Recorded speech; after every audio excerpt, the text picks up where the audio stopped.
صلی اللہ علی محمد صلی اللہ علیہ وسلم۔ لہذا یہ دو پر ہیں۔ اور دوسری چیز جو میرے نبی کی زندگی میں وہ دعوت اللہ ہے، وہ یہ تبلیغ ہے، یہ تبلیغ ہے جو میرے نبی نے آخری حج میں اپنے 9 تاریخ کو میدان عرفات میں فرمایا، نظر اللہ امرأ سمع مقالتی فوعاها ثم اداها كما سمعها فرب مبلغ اوعى من سامع۔ میں نے حدیث میں دعاؤں کی کتابیں پڑھی اور صبح شام کی دعائیں یاد کی، قرآن کی دعائیں، صبح شام کی دعائیں۔ یہ جو دعا میرے نبی نے دی ہے، کسی کو یہ دعا نہیں دی جو اللہ نے یہاں تبلیغ کے کام کرنے والوں کو دعا دی۔ عجب لفظ ہے نضر اللہ عمرا۔ پہلے میں تمہیں ترجمہ کر کے بتاتا ہوں۔ میرے نبی نے کہا، یا اللہ جو میرا پیغام لوگوں تک پہنچائے ہیں، تم سمجھتے ہو کہ تبلیغ صرف تبلیغی جماعت والوں کا کام ہے، جس کا چلہ لگا 3 چلے گا وہ تو تبلیغ کرے گا، ہم ڈالر کمائیں گے۔ اور تم سمجھتے ہو کہ تبلیغ صرف نیک لوگوں کا کام ہے، ہم تو گناہگار لوگ ہیں، ہم کیا تبلیغ کریں گے، اور جو ہمارا تو اپنا ہی عمل نہیں، ہم نے کیا تبلیغ کرنا۔ یہ ساری باتیں شیطان کا چلایا ہوا چکر ہے۔ سنو، میرا نبی فرما رہے ہیں، یا اللہ میرے جس امتی نے میری بات کو سنا، فوعاها، اسے محفوظ کیا، ثم اداها كما سمعها، خود عمل ہے یا نہیں آگے پہنچایا، خود عمل ہے یا نہیں لیکن آگے پہنچایا۔ ایک آیت کا بڑا غلط مطلب لیا جاتا ہے، لم تقولون ما لا تفعلون۔ کیوں جی مفتی صاحب، کیوں کہتے ہو جو کرتے نہیں ہیں؟ اس کا مطلب کیا لیتے ہیں؟ جو عمل نہیں کرتے اس کی دعوت بھی نہ دو، جو عمل نہیں کرتے ہو اس کی تبلیغ بھی نہ کرو، یہ تو بہت بڑا جرم ہے، تم کہتے ہو اور کرتے نہیں ہو۔ چونکہ آگے قرآن کہہ رہا ہے کبر مقتا عند اللہ ان تقولوا ما لا تفعلون، بہت بڑا گناہ ہے تم وہ کہو جو کرتے نہیں۔ اس آیت کو اتنا غلط سمجھا گیا ہے کہ سر پیٹ کے رہ جاتا ہوں۔ لم تقولون ما لا تفعلون، کیوں کہتے ہو جو کرتے نہیں؟ کہا جی میں تو خود نماز نہیں پڑھتا، میں کیسے روزے میں جاؤں؟ میں لوگوں کو کیا کہوں نماز پڑھو؟ میری تو اپنی داڑھی نہیں، میں کسی کو کیا کہوں داڑھی رکھو؟ میں تو روزہ نہیں رکھتا، میں کسی کو کیسے روزہ رکھو؟ اللہ کہتا ہے لم تقولون ما لا تفعلون۔ تو اب میں ایک لفظ بولتا ہوں، کبر مقتن، کبر مقتن، کبر مقتن، بہت بڑا گناہ ہے، ان تقولوا ما لا تفعلون، تم وہ کہو جو کرتے نہیں۔ اب یہ میری بات ذہن میں رہے، بہت بڑا گناہ ہے تم وہ کہو جو کرتے نہیں۔ ٹھیک ہو گیا؟ اب میں ایک مثال دیتا ہوں۔ مثلا میں حافظ نہیں ہوں، ٹھیک ہے، میں ایک بچے سے کہتا ہوں بچہ تو حفظ کر لے، بڑا نفع ہوگا، تو یہ میں نے کوئی نیکی کا کام کیا یا گناہ کیا ہے؟ بولو۔ تو جو مطلب آج سمجھا جا رہا ہے اس کے مطابق کہ میں نے گناہ کیا ہے، چونکہ میں تو خود حافظ نہیں ہوں، میں اس کو دعوت کیوں دے رہا ہوں؟ جب میں خود حافظ نہیں ہوں اور میں کہہ رہا ہوں، اپنے بیٹے سے ہی کہہ دو میرا بیٹا تو قرآن یاد کر لے، وہ آگے ابا تو پہلے خود یاد کر پھر مجھے دعوت دینا، پہلے اپنے آپ کو ٹھیک کرو پھر اوروں کو تبلیغ کرنا۔ میں یہ کہا کرتا ہوں جو یہ کہے ہیں کہ میں ٹھیک ہوں میں اب تبلیغ کروں گا، اس سے بڑا تو شیطان کوئی نہیں۔ جو اپنے آپ کو ٹھیک سمجھتا ہے اس سے بڑا تو شیطان کوئی۔ جو جتنا ٹھیک ہوتا ہے وہ اتنا اپنے آپ کو برا سمجھتا ہے، جو جتنا بگڑا ہوتا ہے وہ اتنا اپنے آپ کو صحیح سمجھتا ہے۔ لہذا ساری زندگی تبلیغ کا کام نہیں ہو سکتا، کیونکہ میں تو ٹھیک ہی نہیں، میں کیسے تبلیغ کروں؟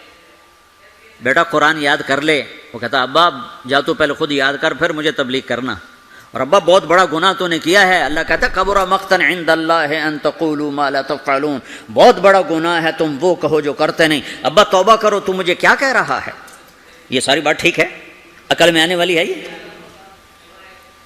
ایک شرابی کسی کو کہتا ہے بیٹا شراب نہ پینا، میں اجڑ گیا تو نہ شراب پینا، تو اس نے گناہ کیا ہے؟ کبر مقتن، خود تو کرتا نہیں دوسرے کو کون کہہ رہا؟ بہت غلط سمجھا گیا ہے اس آیت کو۔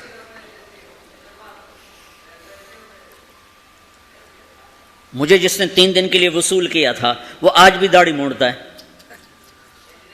تو میں اس کو کہتا کہ تو کم وقت پہلے اپنا آپ تو ٹھیک کر پھر مجھے تبلیغ کر، تو میں کتنے گھاٹے میں جاتا، میں اس کے کہنے پہ چلا گیا 3 دن۔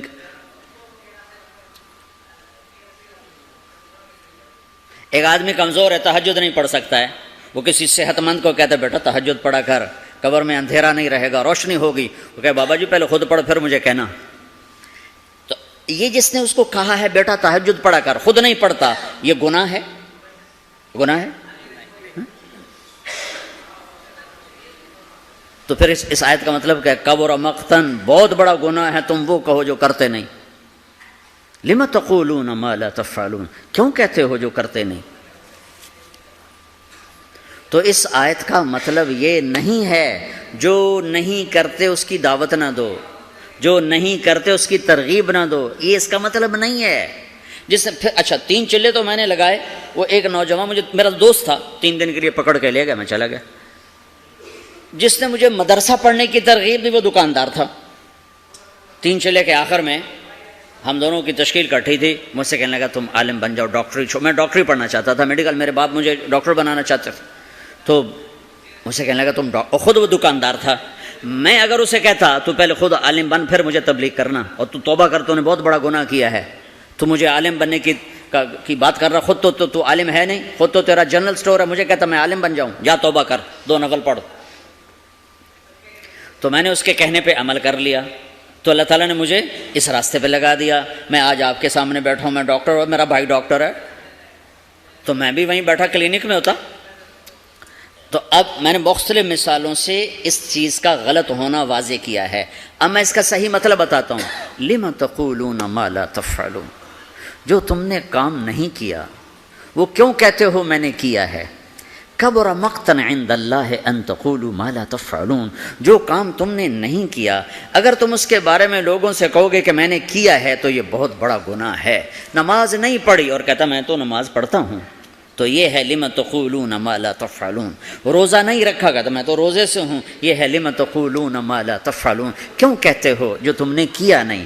جو کام تم نے نہیں کیا وہ مت کہو کہ میں نے کیا ہے، چونکہ یہ جھوٹ ہے اور جھوٹ بہت بڑا گناہ ہے۔ یہ مطلب نہیں کہ تم نماز نہیں پڑھتے تو کسی کو نماز کی دعوت نہ دو، تم شراب پیتے تو کسی کو شراب سے روکو نہیں، تم جوا کھیلتے تو کسی کو جوے سے روکو نہیں۔ یہ مطلب تو بالکل شیطان نے پھیلایا ہے لوگوں کو بددل کرنے کے لیے۔ اب جنید بغدادی لائیں گے تبلیغ کرنے کے لیے، شیخ عبد القادر جیلانی کو لائیں گے تبلیغ کرنے کے، ہم ہی نے کرنی ہے، ہم میں عیب بھی ہیں ثواب بھی ہیں۔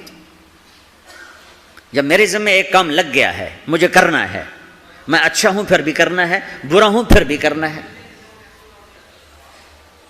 پہلی جماعت مولانا الیاس صاحب نے بھیجی، پہلی جماعت، جس جماعت کے بعد آج اتنے بڑے نقشے بنے ہوئے ہیں، پہلی جماعت گئی واپس آئی، ہاں بھائی سناؤ کیا کیا؟ کہا جی حقو پیا، حقہ نہیں تو پنجاب ہندوستان میں بھی ہے، پاکستان میں، کہا جی حقو پیا، میں باتی تھے نا، حقو پیا، گنجی کھائی، گنجی وہ میٹھے چاول کو کہتے ہیں، گنجی کھائی، مہری کھائی، مہری وہ جو بناتے ہیں، لسی میں جو بناتے ہیں، تو ان کی تعظیم، اور سوئے اور آ گئے، کہ شاباش انقلاب آ گیا، بہت بڑا کام کیا، بہت بڑا کام کیا۔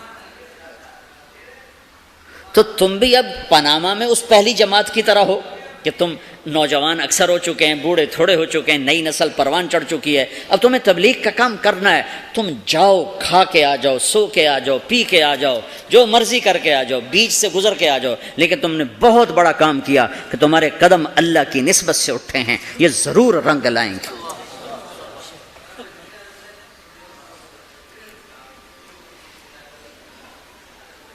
ہمارے ساتھ ایک بڑے تاجر تیار ہوئے 3 دن کے لیے، وہ نماز ہی نہیں پڑھتے تھے، تو ہم ان کو نہیں کہتے تھے نماز پڑھو، بس 3 دن لگا کے چلے جاتے تھے، نماز نہیں پڑھ رہے، ٹھیک ہے آ جاؤ آ جاؤ۔ 3 دن آتے رہے، نماز کوئی نہیں، 3 دن لگ رہے ہیں، 6 مہینے بعد 3 چلے کے لیے تیار ہو کر نکل گئے۔ لم تقولون ما لا تفعلون، جو کام نہیں کیا اس کے بارے میں کیوں کہتے ہو میں نے کیا ہے؟ کبر مقتا عند اللہ، اللہ کی بارگاہ میں بہت بڑا گناہ ہے، ان تقولوا ما لا تفعلون، تم لوگوں سے وہ کہو جو تم نے نہیں کیا، چونکہ یہ جھوٹ ہے اور جھوٹ کبیرہ گناہ ہے، جھوٹ کبیرہ گناہ ہے۔ یہ نہیں کہ اگر میرے پاس کچھ نہیں تو میں تبلیغ بھی نہ کروں، تو میرے تو ذمہ ہے، اگر جبت ہیں جماعت کی آستینوں میں، مجھے ہے حکم اذان لا الہ الا اللہ۔ مجھے تو سودا لگا، تم لوگ پھیری نہیں لگاتے ہو، سودا بیچتے ہو کہ نہیں بیچتے ہو؟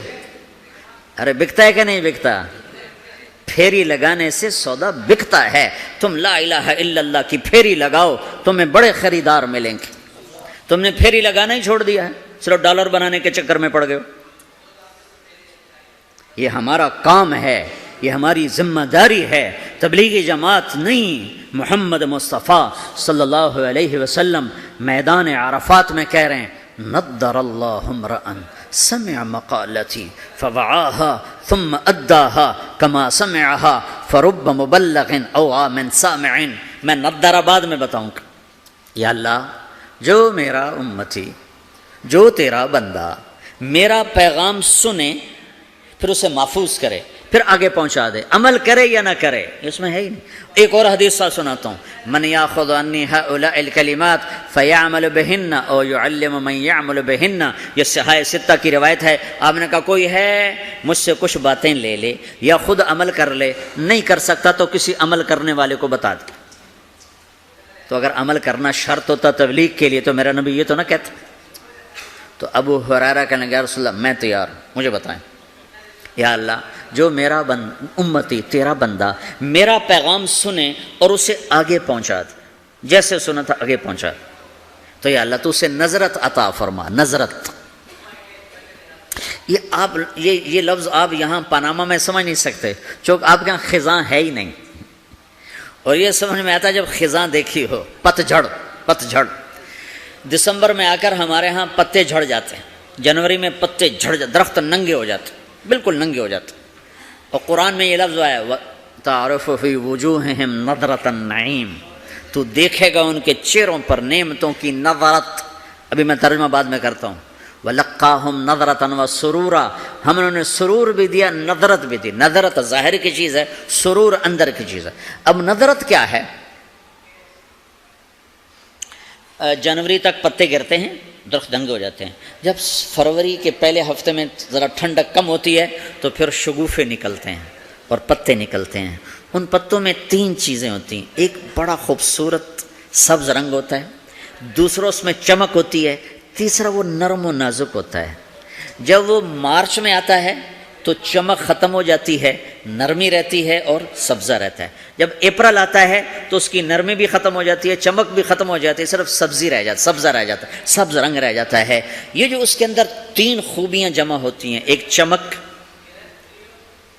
ایک رنگ اور ایک اس کی لچک اور نرماہٹ، یہ تین چیزیں ہمارے علاقے میں درخت کے پتے کو صرف 1 مہینے کے لیے نصیب ہیں۔ اس کو کہتے ہیں بہار۔ دنیا میں ناممکن ہے ایسی بہار مستقل قائم رہے۔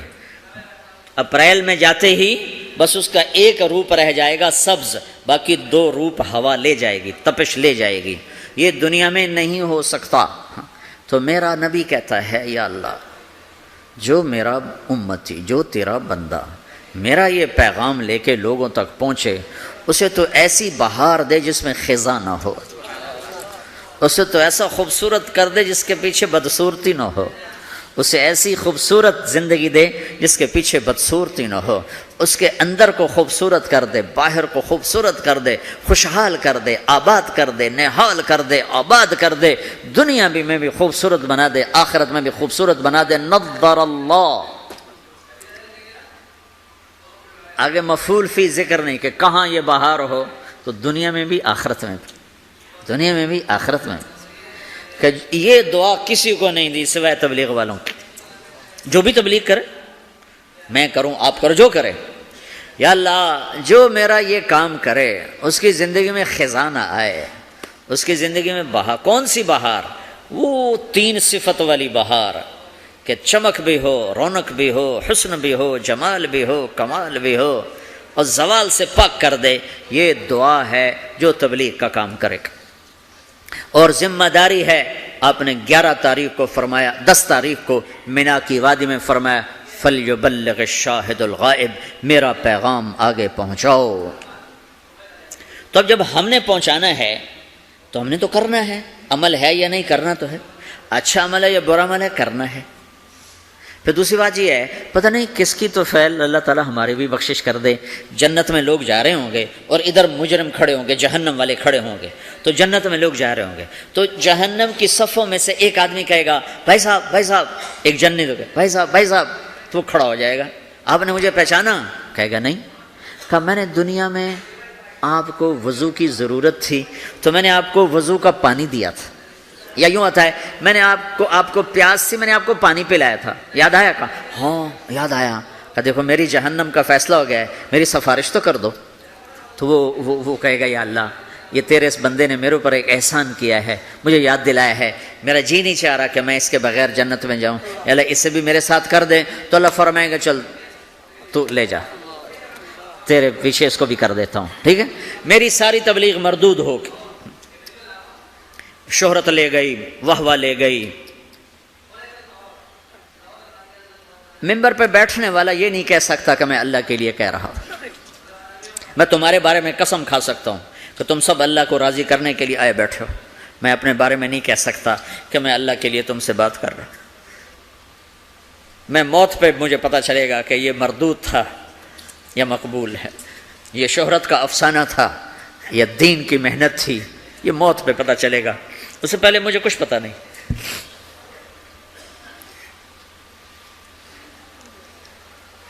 ایک بڑے آدمی تھے یوسف بن حسین، بغداد میں بہت بڑے محدث، مفسر، خطیب. جب ان کا انتقال ہونے لگا بڑی شہرت پائی تو انہوں نے کہا یا اللہ ایک میرے پاس خیانت ہے، ایک میرے پاس دیانت ہے.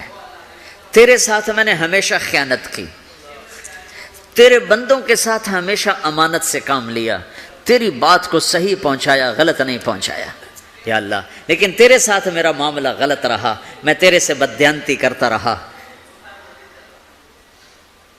یا اللہ میری دیانت کے بدلے میری خیانت کو معاف کر.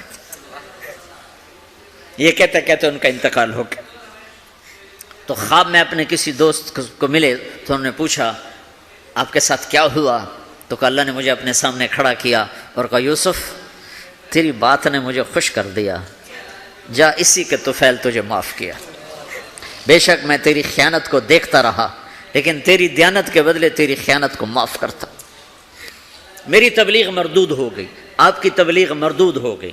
آپ کھڑے ہو گئے مجرموں کے صف میں، آپ کے طفیل سینکڑوں آدمی جا رہے ہیں جنت میں، پانی پلانے والے کی سفارش قبول ہو جائے گی تو جس نے تمہیں جنت کا راستہ دکھایا اس کو بھی تو کچھ حق ہوگا کہ نہیں ہوگا. تو بھائیو تم بڑی دور رہتے ہو، تبلیغ کے کام کو کام بنا کے کرو، اور کرنے والے کو آسمان سے نہیں اتریں گے اور بے عیب نہیں آئیں گے. یہی عیب دار یہ تو اکثر ماشاءاللہ نوجوان بیٹھے ہو، یہیں کی پیداوار بیٹھے ہو اکثر تم میں. اب جو انڈیا سے آئے وہ تھوڑے ہو چکے ہیں، یہاں کی نئی نسل پروان چڑھ چکی. تبلیغ کا کام کرو، تمہاری زندگی بنے گی، سنورے گی. تمہارے اپنی اگلی نسلیں وہ اللہ کے فضل سے ایمان اسلام پہ باقی رہیں گی. اگر تبلیغ کی محنت مٹ گئی تو کچھ باقی ہاتھ میں نہیں رہے، کچھ ہاتھ میں نہیں رہے گا. اور اسے اپنا کام سمجھ کے کرو. اگر میں غلط آدمی ہوں تو میری وجہ سے تم نماز چھوڑو گے؟ کہا جی باز میں نے تو نماز پڑھنا چھوڑ دی ہے. کیوں چھوڑ دی ہے؟ کہ وہ طارق جمیل کو دیکھا نمازی ہو کر وہ جھوٹ بولتا ہے تو میں نے نماز چھوڑ دی. کبھی کبھی دیکھا ایسا؟ جی میں نے تو حج کرنا چھوڑ دیا ہے. کیوں چھوڑ دیا ہے؟ کہ وہ حاجی صاحب حج کر کے بھی وہ ہیرا پھیری کرتا تو میں نے حج چھوڑ دیا. کبھی کوئی ایسا پاگل دیکھا ہے؟ صرف تبلیغ پہ آ کے نزلہ گرتا جی ہم نے تبلیغ چھوڑ دی. کیوں؟ تبلیغ والے ایسے ہیں تو کیا کرنی تبلیغ. اگر تو تبلیغ طارق جمیل کی ہے پھر تو مجھے تولو کہ اگر میں ٹھیک ہوں تو کرو، میں غلط ہوں تو چھوڑ دو.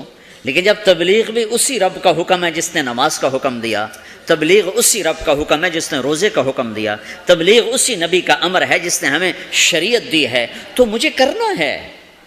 سارے تبلیغ والے برے ہوں مجھے کرنا ہے، سارے تبلیغ والے اچھے ہوں مجھے کرنا ہے. سارے مسلمان کوئی اچھے ہیں، اکثریت تو بروں کی ہے، تو ہم کلمہ بھی چھوڑ دیں، پھر اسلام بھی چھوڑ دیں کہ مسلمان بہت برے ہیں اسلام چھوڑ دو. میں مطلب یہ دعویٰ تو نہیں کرتا ہوں، ہدایت اللہ کے ہاتھ میں ہے۔ جتنے بیرون ملک گئے مسلمان، اگر ان کے اخلاق ہوتے میرے نبی والے تو اسلام یوں پھیلتا جیسے صبح صادق کی روشنی پھیلتی۔ تو ہماری بد اخلاقی نے ہمیں تباہ کر دی۔ تو کسی کی برائی سے حکم تھوڑا چھوڑا جاتا ہے۔ میرے برے ہونے سے تم مدرسے پڑھنا چھوڑ دو گے، علم چھوڑ دو گے؟ ارے مولوی بڑے خراب ہوتے ہیں، علم ہی چھوڑو۔ نمازی بڑے خراب ہیں، نماز داڑھی والے دیکھو داڑھی رکھ کے جھوٹ بول، لہٰذا داڑھی منڈا دو۔ تو اب تو تم نے دو گناہ کر دی، ایک جھوٹ بولنے کا، ایک داڑھی منڈانے کا۔ چونکہ جھوٹ بولنے کا تعلق داڑھی سے نہیں ہے، جھوٹ بولنے کا تعلق شریعت سے ہے۔ شریعت میں جھوٹ بولنا حرام ہے۔ تو بھائیو، تبلیغ کا کام ہر مسلمان کے اسی طرح ذمہ ہے، جیسے نماز ذمہ ہے، روزہ ذمہ ہے، حج ذمہ ہے، زکوٰۃ ذمہ ہے، ایسی تبلیغ بھی ذمہ ہے کہ اپنے دین کو بھی باقی رکھو، اپنے دین کو بھی کی حفاظت کرو اور